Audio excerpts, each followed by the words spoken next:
ತರುವಿನ ನೆರಳು ಕೊಡುವಂತ ಸುಖವು ಕೊಡುವನು ಕೃಪೆಯ ದಿನವು.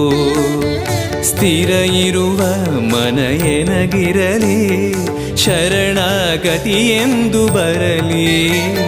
ಭಗವಂತನ ಪ್ರಿಯ ಮಗನಿವನ ಸಾರಿ ಬದುಕು ಇರಲಿ.